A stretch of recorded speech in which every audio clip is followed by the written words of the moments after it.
So good evening and welcome. My name is Tom Jessel. I'm one of the co-directors of Columbia University's Mortimer B. Zuckerman Mind-Brain Behavior Institute. A mouthful, but that mouthful belies an exciting venture that already exists and is just beginning. And I want to welcome you on behalf of the Mind-Brain Behavior Institute and the university to this episode of the Stavros Niarchos Foundation Brain Insight Lecture Series. We're very fortunate to have a representative of the Niarchos Foundation, one of our greatest stalwarts and supporters here, Stavros Vasilakis, who's sitting at the front. And I'd like a round of applause for Stavros, because this wouldn't exist without him and the foundation. And the foundation achieves two things from this MBBI perspective. The first is this lecture series, which highlights topics of general relevance by picking Columbia University faculty who are not necessarily involved in the institute itself, but have things to say that are of direct relevance to the broader mission of the institute. But in addition, the Niarchos Foundation has established a teacher-scholar program that provides high school teachers with hands-on experience of the life of science communication skills that they can take back to their classroom. And we're very fortunate that many of those are also here tonight. So if you just wave, all you student teachers that are supported by the Niarchos Foundation, we again salute your presence here. So the goal of the Mind-Brain Behavior Institute, I think, as I see it, is twofold. One is to discover new things about the brain in its normal state, and the other is to use those insights to provide fundamental clarity into brain mechanisms gone awry. And when you think about disorders and diseases of the brain, there are really two major themes that have emerged. One is the idea that the outrageous slings and arrows of fortune have dealt genetic disorders of nervous system, from Alzheimer's to Parkinson's to schizophrenia and that world. But they're also the disorders that emerge through the misfortune of brain trauma. And this evening, we have one of Columbia's most distinguished practitioners in the general area of bioengineering. Barclay Morrison is the director of the Neurotrauma and Repair Laboratory, and his research focuses on the biomechanics of traumatic brain injury at the cellular and tissue level, trying to identify mechanisms that permit new and better strategies for preventing brain injury. And if we think back over the history of neuroscience, its 100 or more year history, then one of the great examples that has taught us a lot about normal brain function has emerged through the process of neurotrauma. What I'm talking about is an individual called Phineas Gage, who in 1848 was working on a railroad and was generating an explosive mixture to pioneer some new railroad in Vermont. When something went wrong, the sand wasn't added, this mixture exploded, and it drove a tamping iron that was about 3.5 foot long and 1.25 inches wide straight through his brain. And this is Phineas Gage on the left, some many years after this event, holding the tamping iron in his hand. You can see that his left eye has suffered a little bit. And on the right are reconstructions of the trajectory of this tamping iron through the cheek and through the brain. And on the right-hand side extreme is the neural substrate the frontal lobe that was on the left side severely damaged by this traumatic episode. And what we learned from that through studying the behavior, and miraculously, Gage survived this, and there are various theories as to, and he got in the hands of Harvard anatomists and physiologists who studied him left, right, and center. And what became clear is that, although slightly controversial, is his mood changed as a function of this injury. And that began the first studies that placed the prefrontal cortex as an important component in mood disorders. And Gage survived. He not only survived, but he became a stagecoach driver in California, in Chile, eventually succumbing some 12 years after the injury to epilepsies. But if you needed better evidence that neurotrauma is relevant to the understanding of brain science, you need to look quite hard. So Phineas Gage, not everybody who suffers brain trauma is as dramatic as Gage, at least from our perspective as observers. But for the individuals affected, neurotrauma is a dramatic disorder. There's some 50,000 individuals who die of traumatic brain injury every year, with another 80,000 or something who are severely debilitated by these brain insults. And so we need, as a society, as a university, as a research group, to understand more effectively the root causes of traumatic brain injury in a way that will permit us to design better therapies for these disorders. And I'm very pleased to introduce Barclay Morrison to you this evening, who will explain this complicated world of disorder from the clarity and perspective of a biomechanical engineer. So Barclay, welcome.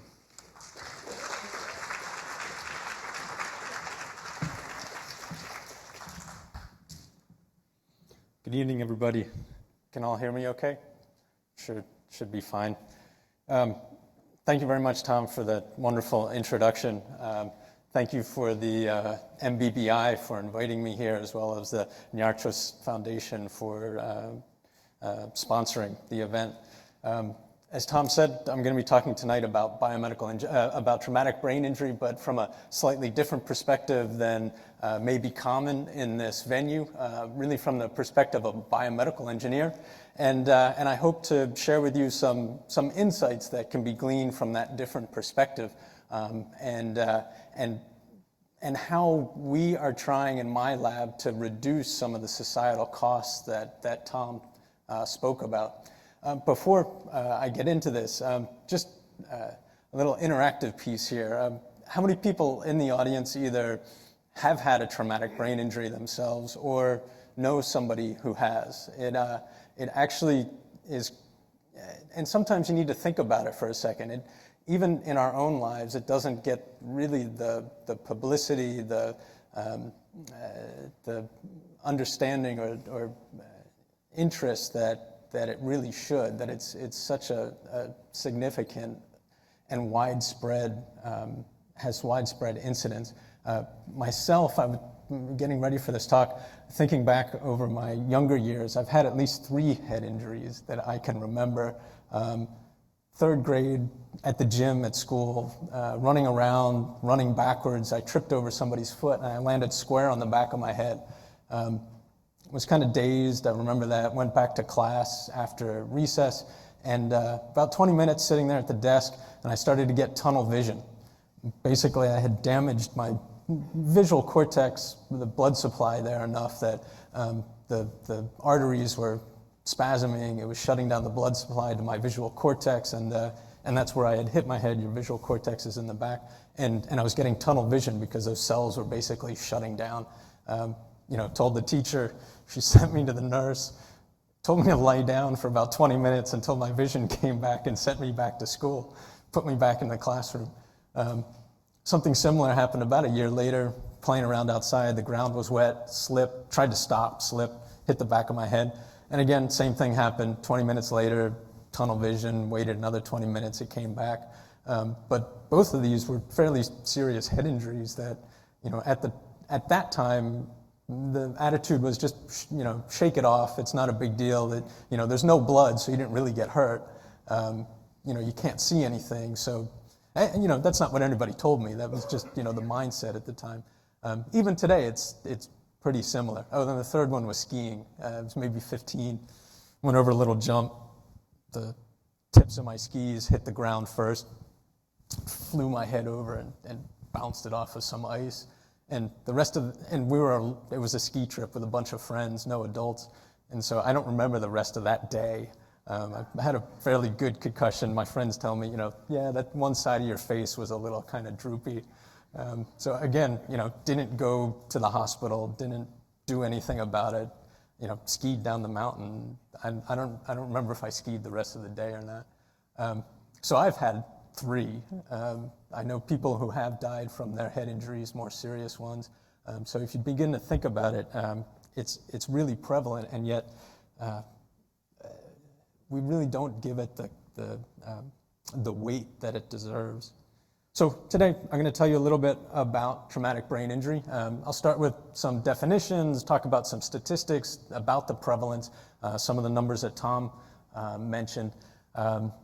Tried to dispel a couple of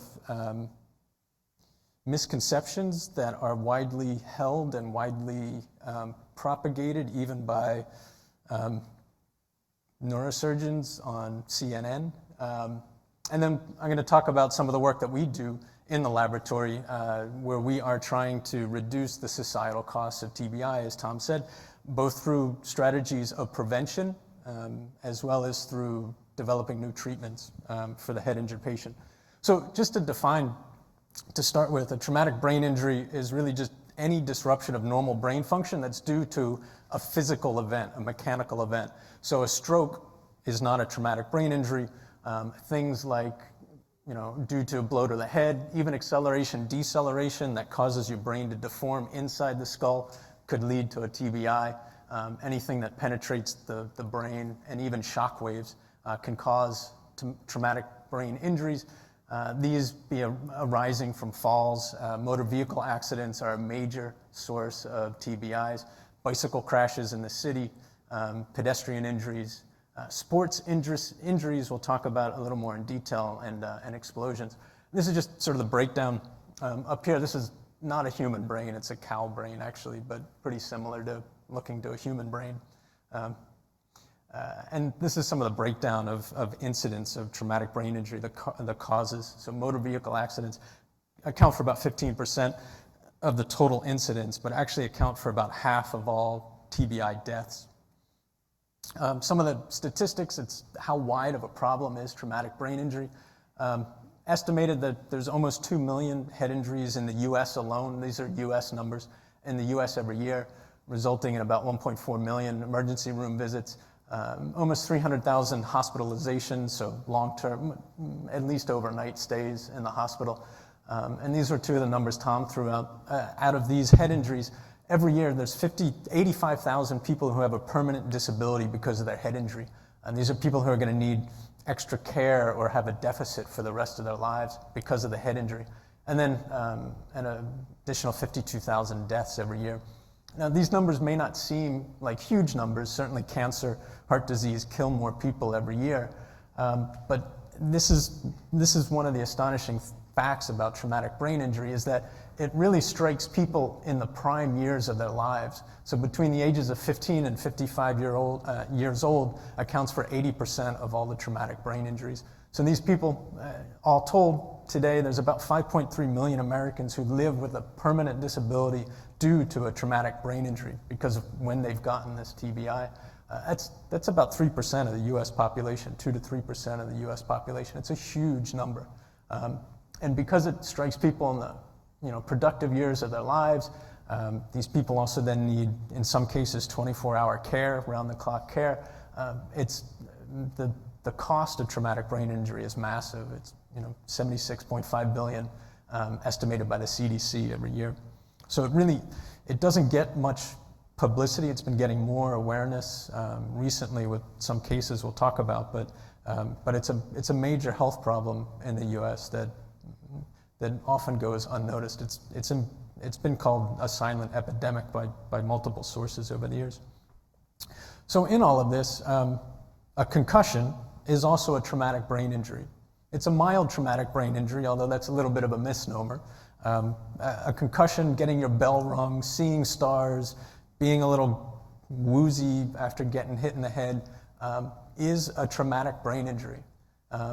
Most of these are from sports, playing sports, about 300,000 adult sports-related injuries, concussions every year.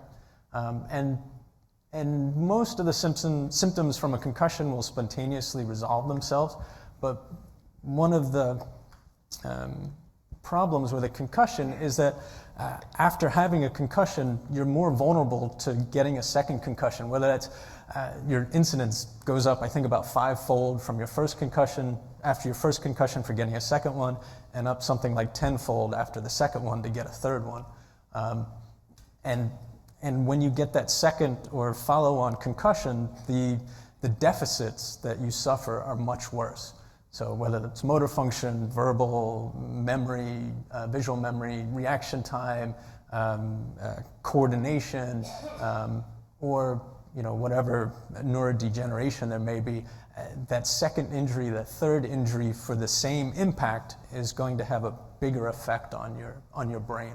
And there's been many highly publicized cases over the last few years of sports concussions, in particular football being the most intense contact sport that Americans play. Stories of high school students. In this case, he had an initial head injury a couple days before. He was playing in a game. Actually, nobody hit him. He missed a tackle, hit his own head on the turf, and a few hours later he was dead. Because in that case, it's something called second impact syndrome, but he had a second head injury while he was still symptomatic from the first one. Forget his name, quarterback signed with the NFL, multi-million-dollar contract, and he decided to not play football because he was worried about his long-term neurological health. And then this is Junior Seau, who actually committed suicide by shooting himself in the chest so he could donate his brain. And he was diagnosed with this chronic neurodegenerative disease called chronic traumatic encephalopathy. We used to call this punch-drunk syndrome because it was only seen in boxers.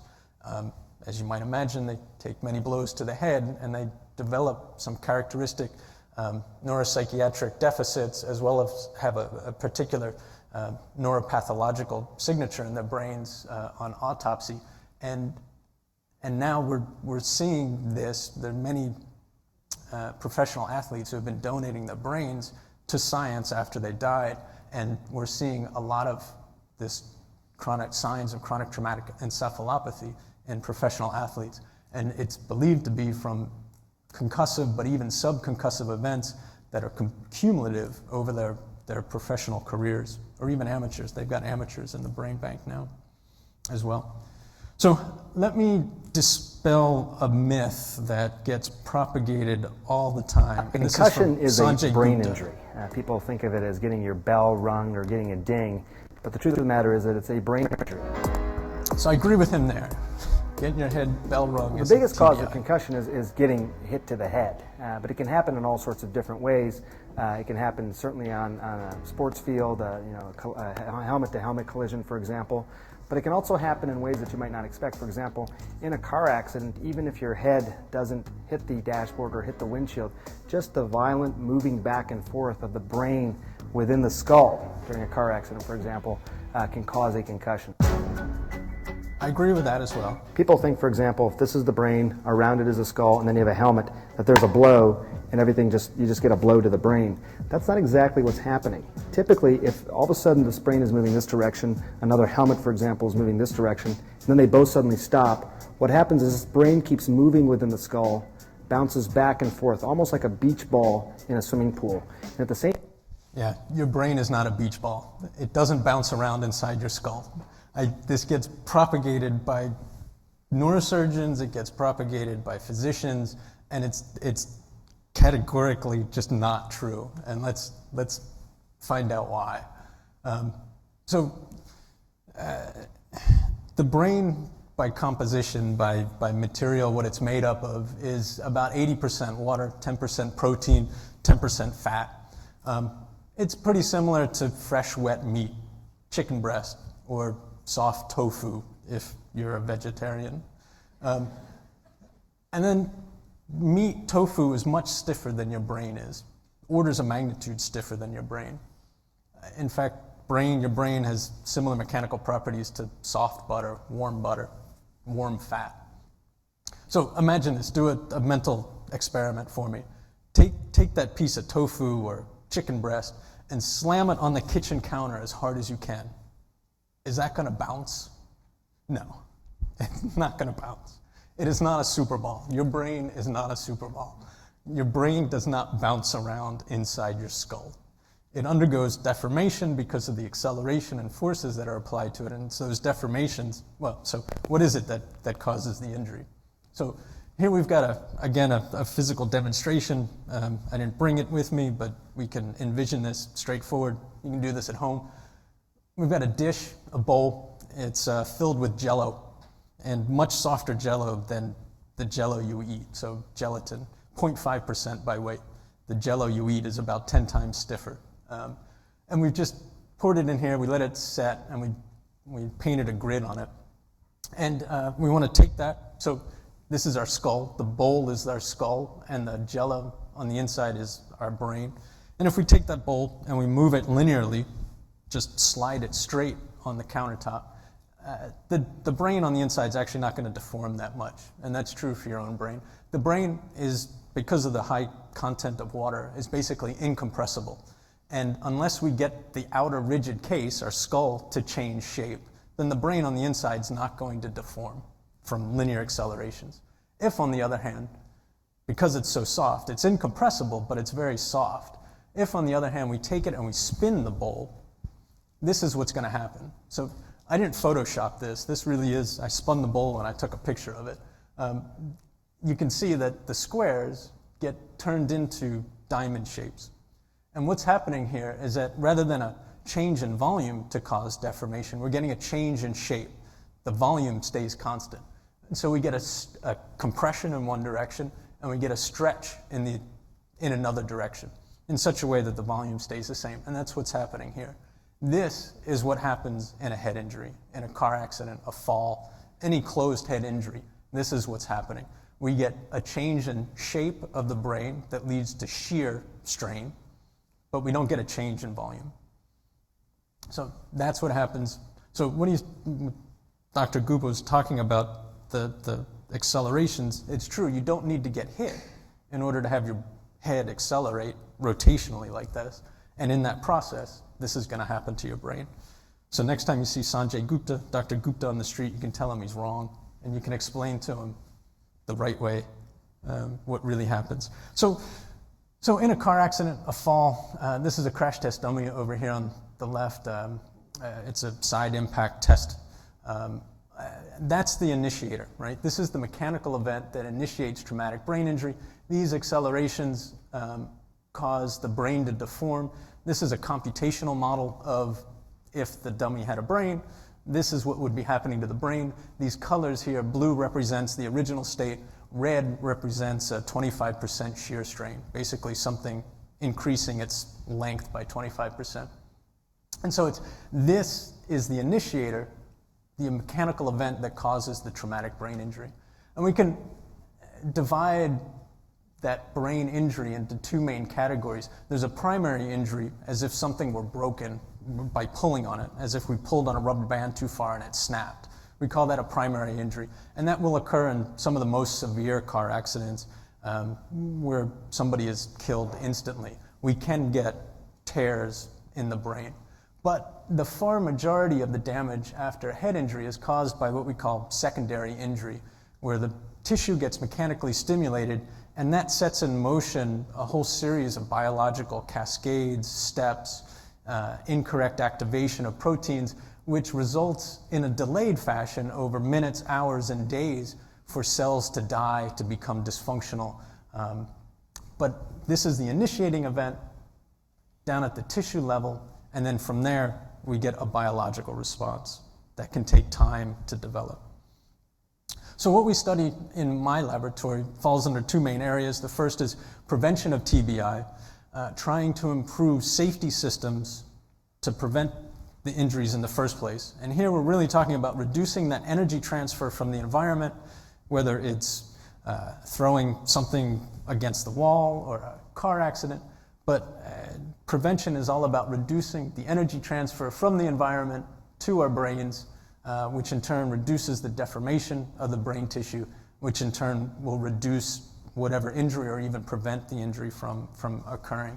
I mentioned a third of all head injury deaths, TBI deaths, are due to motor vehicle accidents.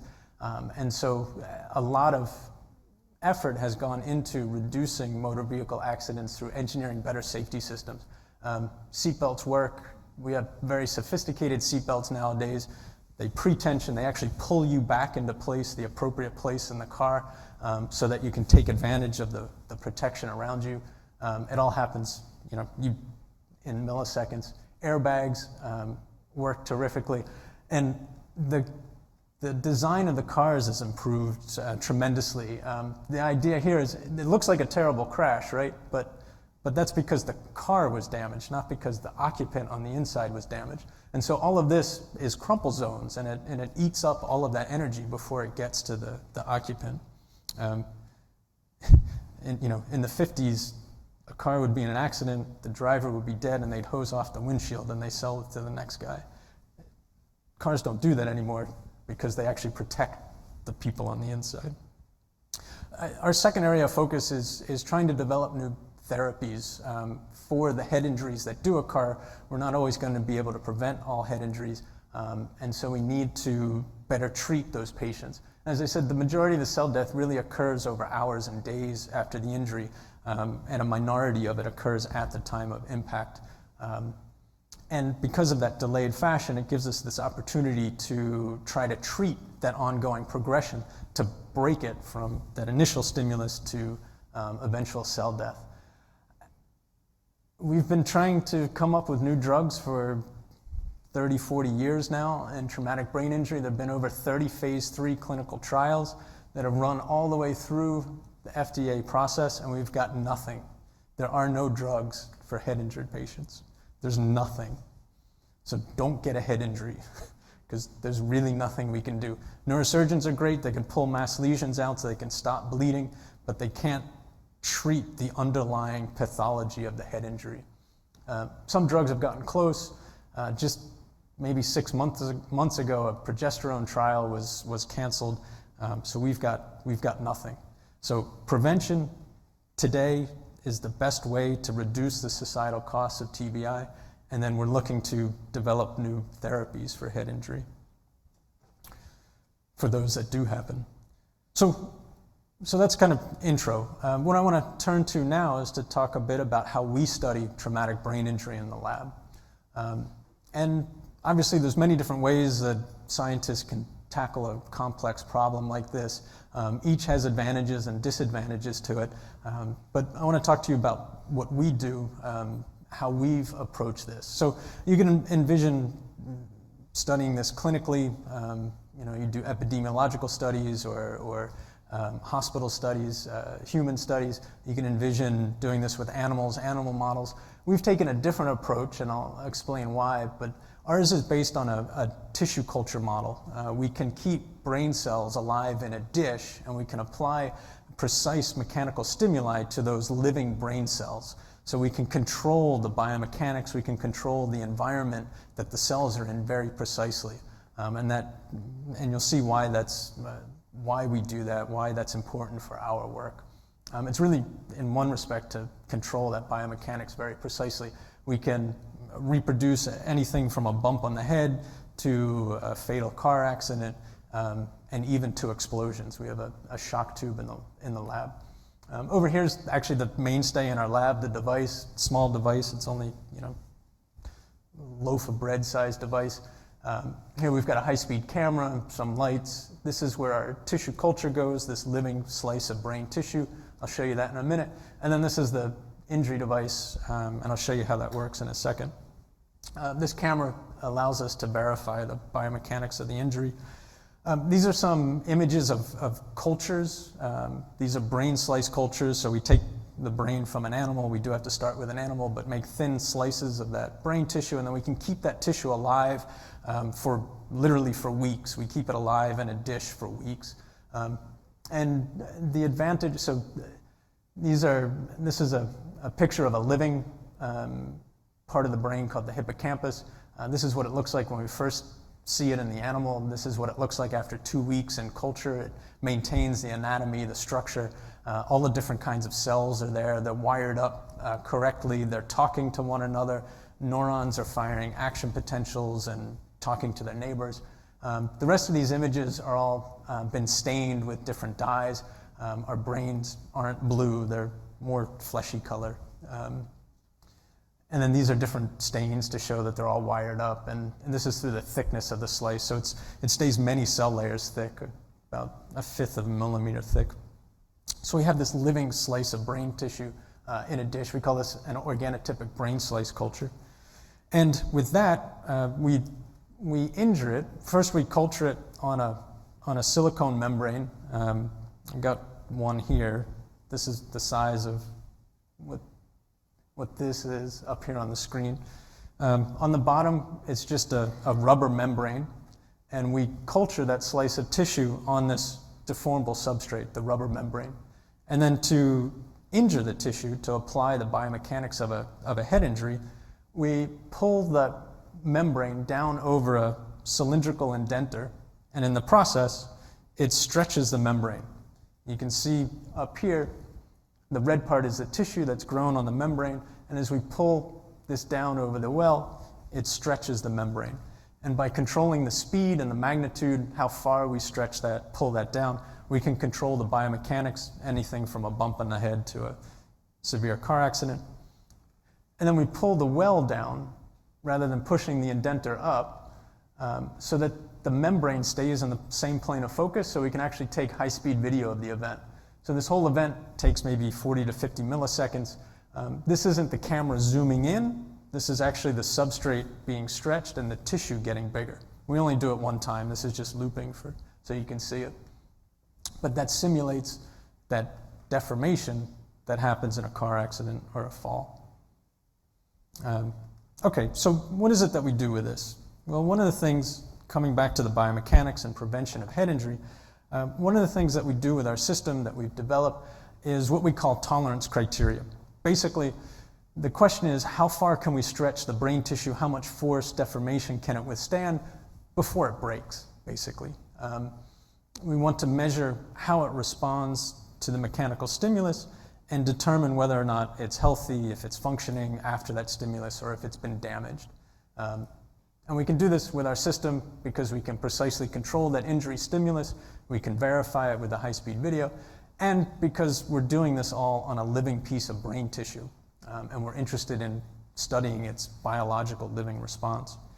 Now, that all makes sense, right? But from an engineering standpoint, that's not usually how we think of things. We usually don't think of things being alive, right? You give something to an engineer, and the first thing they're going to want to do is pull it apart. They're going to want to break it. And that's what we normally do when we think of failure. We take a piece of steel, we put it in a testing machine, and we pull on it until it breaks in half. We call that ultimate failure when it does break. And then once we know that information, it tells us something fundamental about the material, and then we can go off and build cars or spaceships or bridges and be certain that they're not going to fail, that they're going to withstand whatever forces that we put on them. So this concept, though, of breaking doesn't really hold for most biological tissues in our body. Sure, load-bearing structures, bone, skin even, fracturing and breaking probably makes sense for those, but for non-load-bearing structures like the brain, tearing or breaking doesn't really make sense. So when we talk about failure or injury, we need to define what kind of failure, what kind of injury we're talking about. And really for the brain, we're either talking about its ability to think, our ability to think, the ability of neurons to do what they're supposed to do, fire action potentials, compute on sensory information that's coming in, make a decision and send that information back out. Or we can also talk about cell death in the brain with it being so highly cellularized. So we need to redefine our failure when we're talking about something that's alive. And so this is something that we did have published in the past. And we developed what we call the cell death tolerance criterion. Basically, it gives us a relationship between the amount of mechanical stimulus that we apply to the tissue and how many of the cells die in response to that stimulus. So here, Lagrangian strain is just a fancy engineering way for quantifying how much we stretch the brain. And over here is the percent of cell death. So, for example, at 20% strain, stretching something 20%, one of these slices of brain tissue, we get, depending upon the region of the brain, we get 35% cell death in one region of the hippocampus, 25% in another region. So what good is that? How can we use this? How is this useful for traumatic brain injury? Well, from those computational models that I introduced from the earlier slide, this is one of the same computational model where we can predict how much deformation our brain is being subjected to in a car accident. We can compute that very precisely, the deformations. What we can't do from this kind of an analysis is to say what that means in terms of the biology. So what if this part of the brain was stretched 10%? What does that mean in terms of the function of the brain? What does that mean in terms of the cells that are living there? So with our data, we can now take this one step further and put it into a biological context and be able to predict how many cells, what percentage of cells will die in this area, which percentage of cells will be dysfunctional in that area. And why is that all important?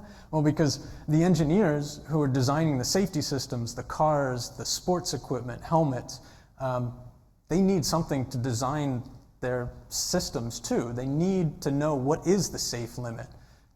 Otherwise, they don't know whether their device is going to work, whether that airbag is actually going to prevent an injury at 30 miles an hour or not. And to put why this is so important into some context is that the current legislated standards that are promulgated by the federal government, the National Highway Traffic Safety Administration, are all based on something called the head injury criterion. So every car on the road its safety standards are based on this number, some number. This number was developed in the 70s and 80s, but it was developed and it's a measure that's based on the linear acceleration of a head, of a crash test dummy in a car. But it was originally designed and developed to predict skull fracture, not to predict anything about the brain, not to predict anything about traumatic brain injury. So all of the cars on the road are actually designed to stop skull fracture, not traumatic brain injury.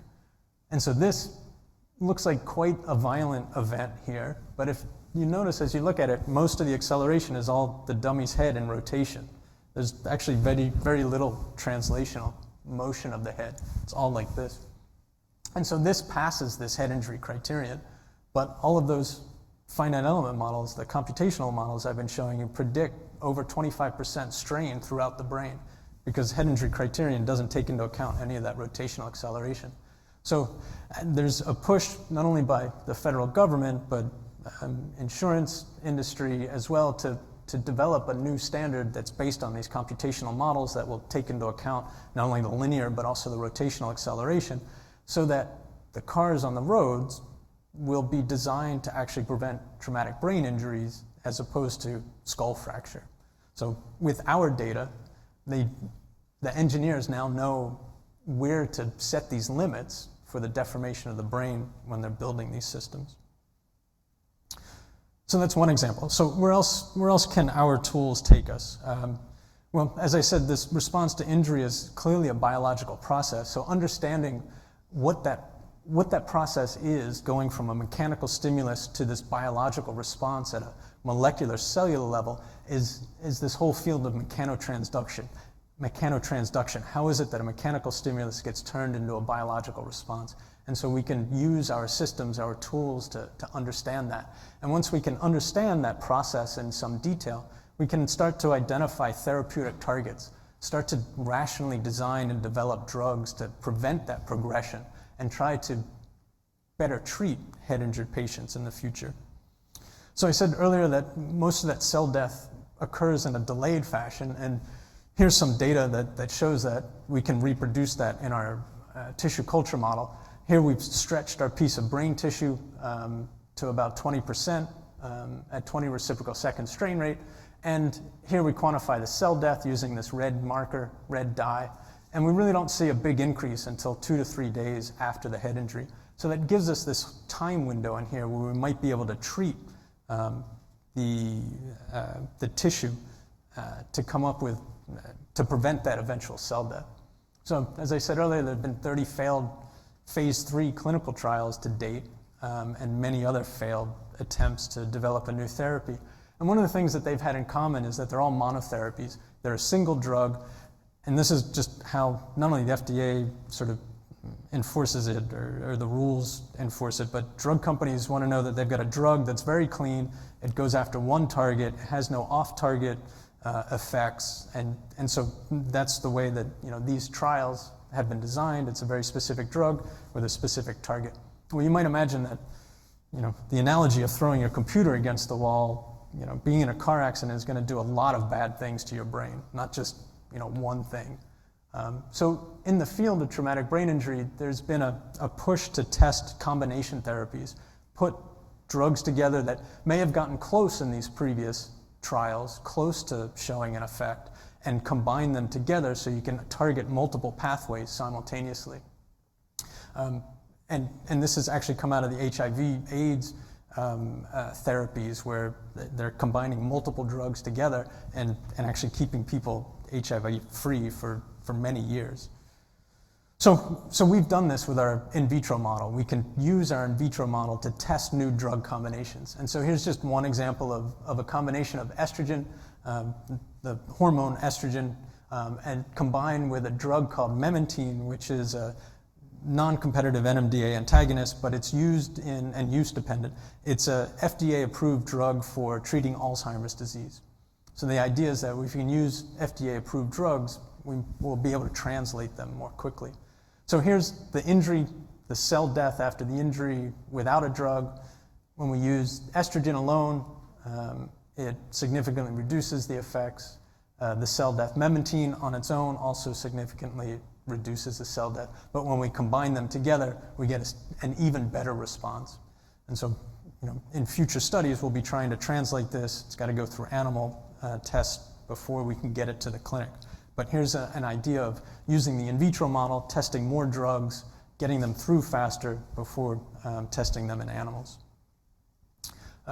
Also alluded to earlier, this chronic traumatic encephalopathy, where it's caused by, we're pretty sure it's caused by repetitive injuries over one's career, over a long term. It has a large neuropsychological sequelae to it. But what we don't know about it are the underlying biomechanics. How many hits does it take to begin to develop this pathology? What's the minimum duration between those hits so that they're safe? How hard do those hits have to be? How many does it take before you get this? There's a lot of the biomechanics that we don't understand, which we could study in our dish if we can reproduce this mild repetitive TBI. There's also this, I alluded to this second impact syndrome as well, where you have a catastrophic outcome after the first one. So we have shown that we can actually reproduce this in a dish, so our isolated piece of brain tissue can actually develop this repetitive injury synergy. We can get worse outcome after a second injury. So here we subjected our tissues to a single stretch event of about 10% strain, so something low that we know is not injurious because we've already developed the tolerance criteria. But if we follow that single event with a second one 24 hours later, we get this synergistic increase in cell death. We get a lot more cell death. What's interesting, though, is if we wait 72 hours after the first injury to apply the second injury, we don't get that synergistic cell death. And so this speaks to the rest periods that athletes have that have been now instigated in concussion protocols, where you need to sit out a certain amount of time, a week or so, where by sitting out we can prevent this catastrophic second impact syndrome.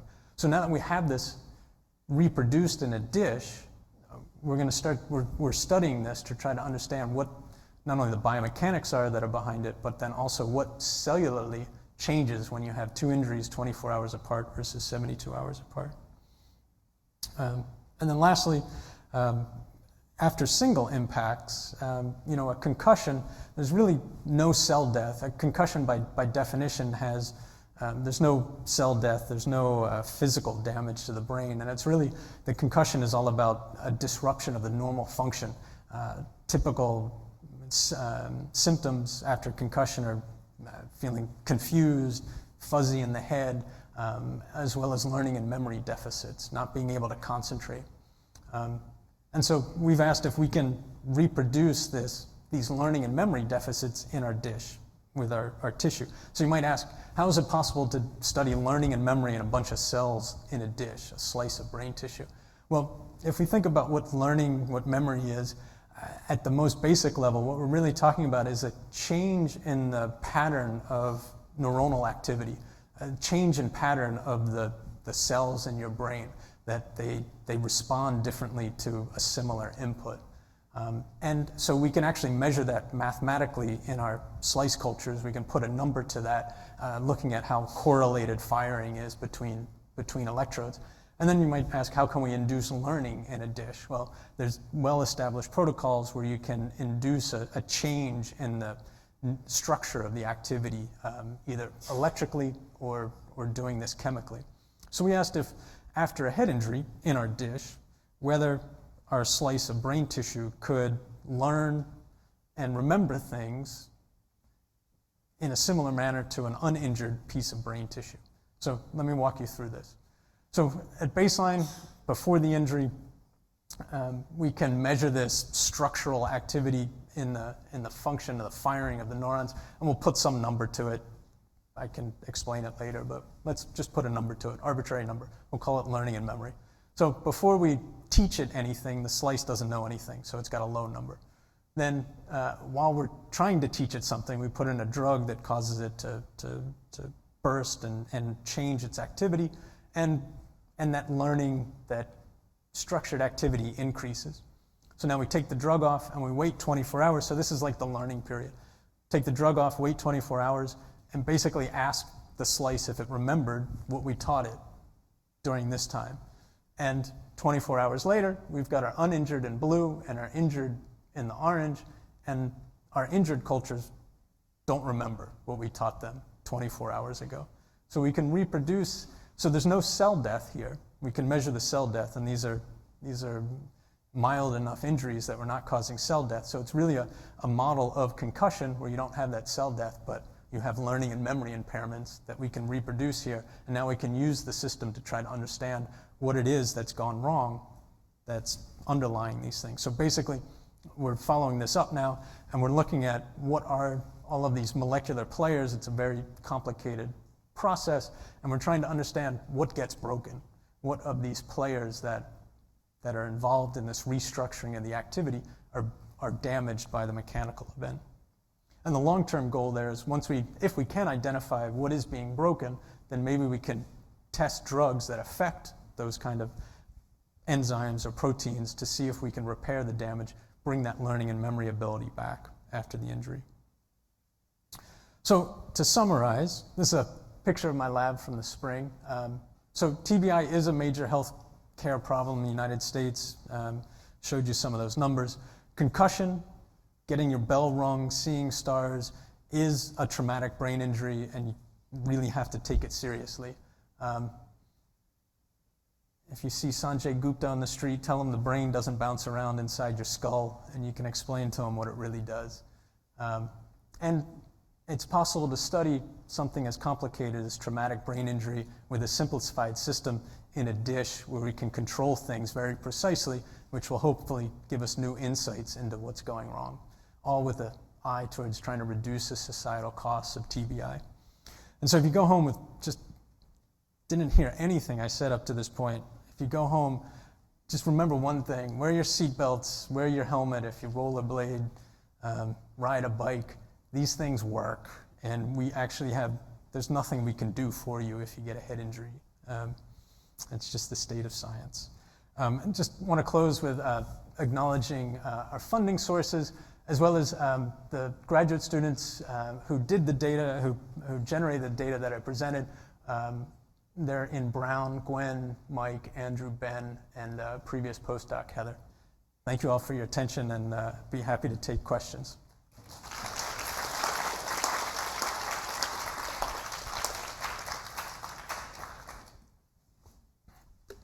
Questions for Barclay? Randy. Hey, Randy. I noticed in your graphs of strain versus cell death that the cortex is much more so than the hippocampus, relatively insensitive. Yeah.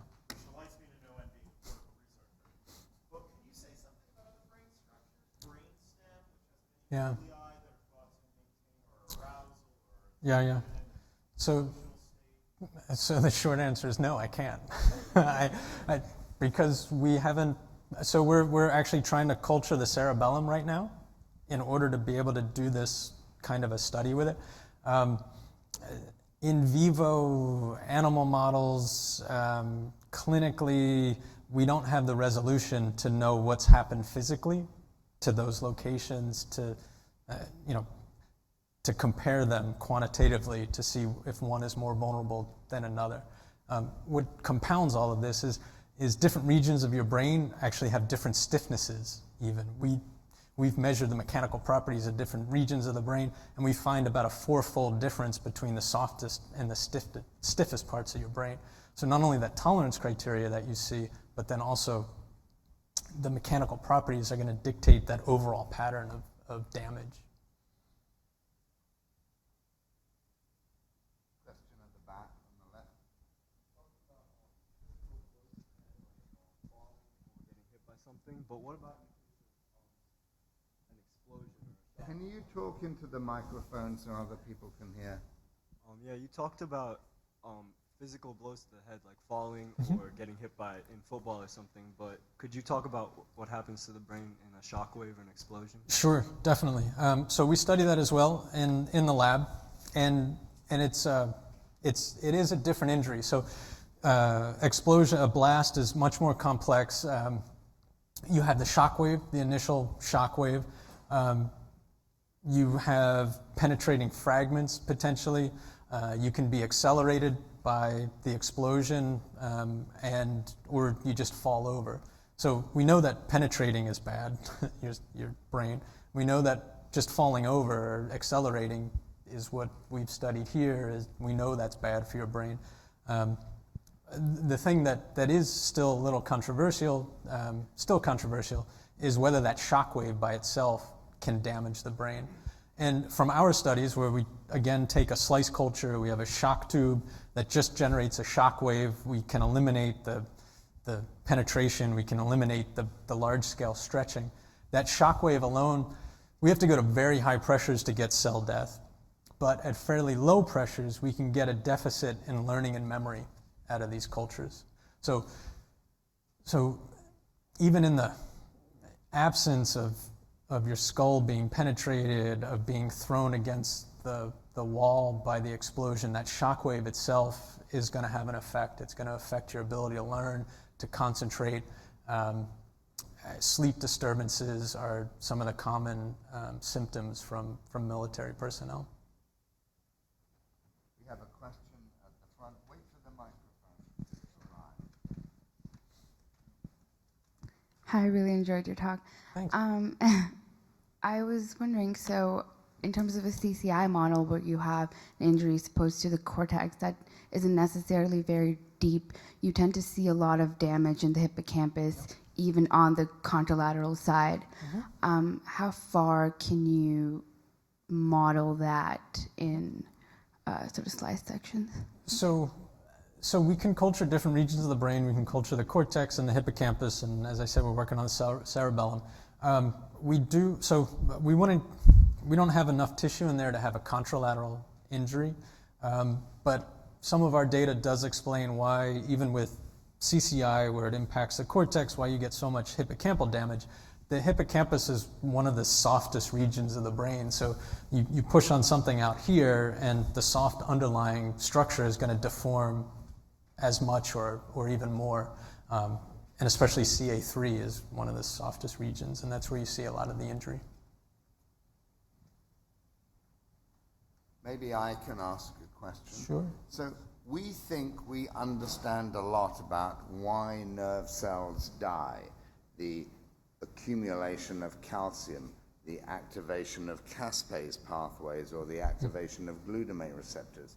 So in your studies where you're inducing a mechanical deformation, do those agents or things that inhibit those pathways benefit? And Yeah. in stroke trials, many people have tried drugs like MK801, and maybe they work, maybe they don't work, they're controversial. So where is the field of taking known therapies and applying them to traumatic brain injury? So everything you mentioned has been tried in TBI.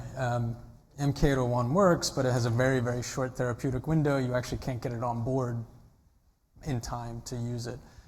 There is apoptotic cell death after traumatic brain injury. It's probably only about maybe 10% of the cell death, though. The biggest problem with TBI is that it activates so many different things simultaneously that in the past we've always been trying to go after one target, and it's really never enough to have a significant effect on the outcome, and hence why the field has turned to this idea of polytherapies, of combination therapies, to try to target multiple cascades simultaneously. There's a question in the middle that I interrupted. I was wondering if you've noticed any actual physical damage to the nerve cells in the brain. Is the membrane, the cell wall torn? Is the nucleus distorted? Is there some physical damage that you can identify? So people have looked at that. There is a theory that's called mechanoporation, where you pull on the cell fast enough and you actually get pores in the plasma membrane, transient pores, and that's part of the initial cascade that derails the whole train, that causes these problems. Another avenue is that even without physical damage, just a visual physical damage, you can imagine that inside a cell isn't a balloon, isn't a plasma membrane, and everything just tumbles around on the inside. Basically, everything inside a cell works on solid state chemistry. Everything's stuck to something. The cytoskeletal, the cytoskeleton that goes through the whole cellular structure. You can imagine that when you deform that, anything that's stuck on there, different enzymes are going to get knocked off, or the change in pressure because of the deformation changes the dissociation constant, and so your inhibitor of a protein, of an enzyme comes off, and it starts a cascade. So even without having to tear anything, we do see that. You can get large enough deformations to tear things, but we don't see, we're not tearing cells apart, and we still get this delayed cell death. And so that mechanical transducer, that thing that takes that mechanical stimulus and turns it into one of many of these cascades, is still unknown. It is thought, sort of the first step in it is we deform a neuron and it releases glutamate, and then that glutamate depolarizes a neuron, releases more glutamate, that causes calcium come in, which depolarizes a neuron, which makes more glutamate go out, and this starts this feed-forward cascade. maybe, but things like MK801 that stops that process only works for in the first 15 minutes. It doesn't work after that. You can block that calcium coming in, but you don't block cell death later on. So there's a whole host of things that get activated simultaneously. It really is like taking a hammer to your computer. It's a lot of bad things happen simultaneously. We have a question at the front down there. So you know how when you're riding roller coasters and you go through loops and you're upside down and your body jerks side to side. So what are the effects on the brain and its long-term effects? That's a good question. It's been raised before. It has no effect on your brain. It has no effect on your brain whatsoever.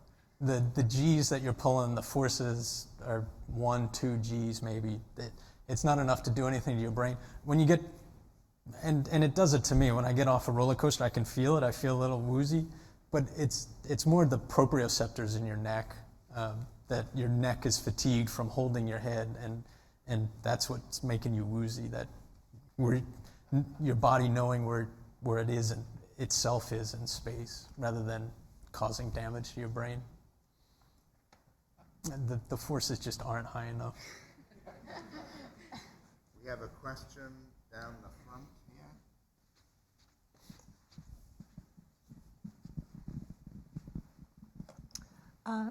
here. There have been some reports in the literature that even mild or even less than mild traumatic brain injury long-term can lead to changes in the brain that are similar to those occurring in Alzheimer's and dementia. So accumulation of these tangles and beta amyloid and things like that. So can you keep your cultures long enough, and have you begun to think about looking at, over weeks, say? Yeah, that's a great question. It's a great question. We can keep our cultures healthy, viable for maybe 4 weeks, I would say. And so we tend to look at more acute events and haven't been looking at some of the changes that you're talking about, also just because we don't have the expertise to do it. But we have started collaborating with Ottavio Arancio uptown, with the BLAST as well, in BLAST to look at longer term changes in tau. So good question, and we're very much interested in it as well. Question in the middle, halfway up.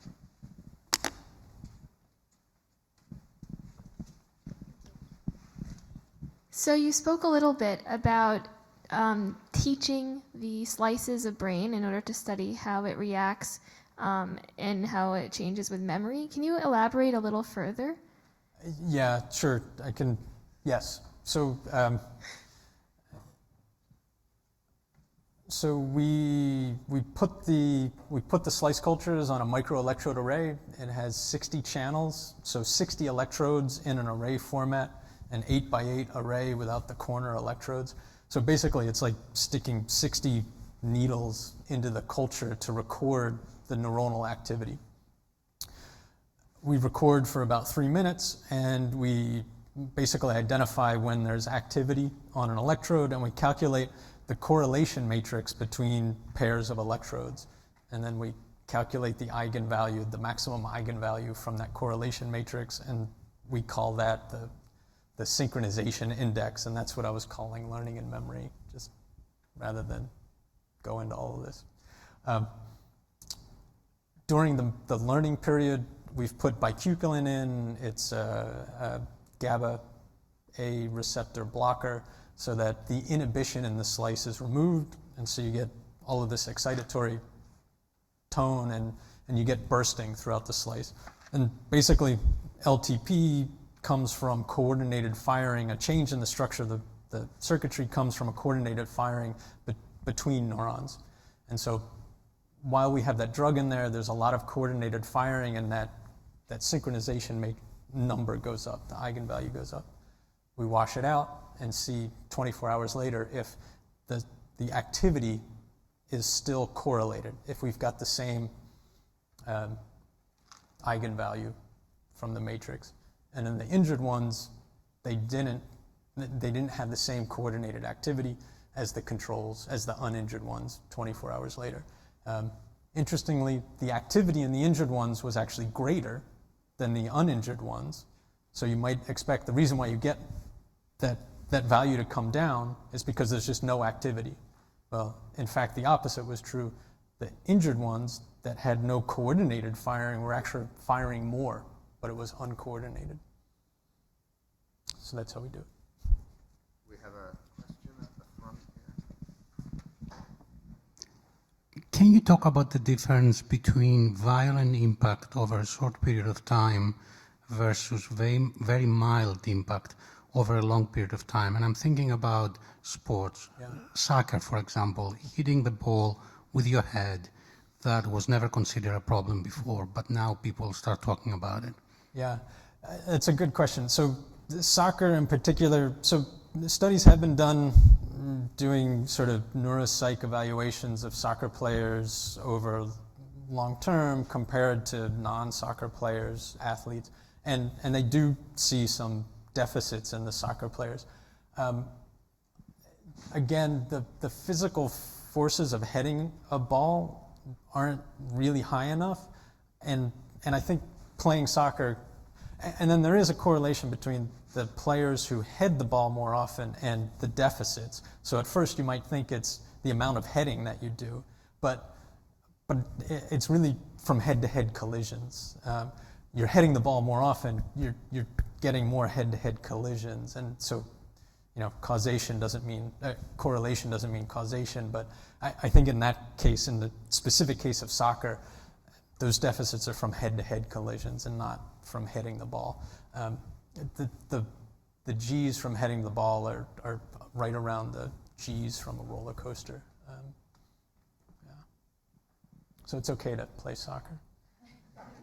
So you, Barclay, have made a very compelling case of the crucial importance of understanding better ways of treating TBI. What you haven't done is expressed your degree of confidence that, let's say, in the next 10 years, there will be interventions that really... So how confident are you that the approach to understand, given the complexities, will lead to therapies and treatments in, the space of a decade? That's an unfair question. You are a Columbia faculty member, right? We exude confidence. That's why we're trying to prevent them in the first place as well. 10 years, maybe. 10 years, I think this idea of combination therapies. So we have had drugs that have gotten close in the past. So one drug, a specific target, have gotten close to whatever, the statistical criteria were set in those drug studies. And I think people are going to start going back, drug companies are going to start going back, revisiting those and trying to combine them. And I think that is where we will get some effective therapies in the short term. It is such a complex problem. We've been studying it for a long time, and I think we do have we know a lot about it, and I think we do have the background to make rapid discoveries with this idea of combining drugs together. Yeah. So at the Mind Brain Behavior Institute, we pride ourselves in taking care of our faculty. And if you think of Barclay's autobiographic introduction, where he was falling to the left and falling to the right, it's quite clear that what we have to do to make progress in this general field is protect the investigator in some ways. So we're going to provide you with a series of pillows and cushions and prevention of this traumatic injury to Columbia investigator. Barclay, thank you very much for an engaging and interesting. Thank you very much. And I want to thank all of you for coming tonight and participating in this series. We have a next Niarchos Foundation Insight Lecture from one of the co-directors of MBBI, Richard Axel. I would encourage you all to come. Richard has been at Columbia longer than almost anybody else. He was an undergraduate student. He has made his career at Columbia. He is a fun, interesting, tetchy guy. Come along and heckle him and make this series continue in this wonderful way. Barclay and everybody else, thank you very much this evening.